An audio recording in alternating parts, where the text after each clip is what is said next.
আসসালামু আলাইকুম। Top news 24 এর সর্বশেষ সংবাদে আপনাকে স্বাগতম। সংবাদের শুরুতে জানিয়ে দেব শিরোনাম। প্রধানমন্ত্রীর কার্যালয়ের সাবেক মুখ্য সচিব আবুল কালাম আজাদ গ্রেপ্তার।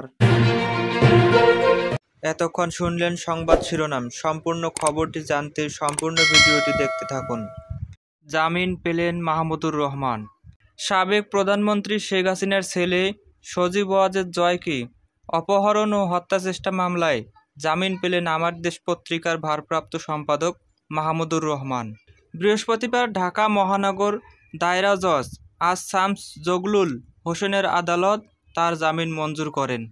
মাহমুদুর রহমানের আইনজীবী সৈয়দ জয়নুল আবেদিন মেজবাহ ও শেখ শাকিল আহমেদ রিপন বিষয়টি নিশ্চিত করেছেন।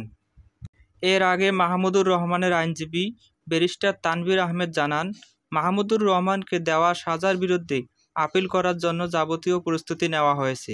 আজ আপিল করা হবে, সেই সঙ্গে তার জামিন চাওয়া হবে।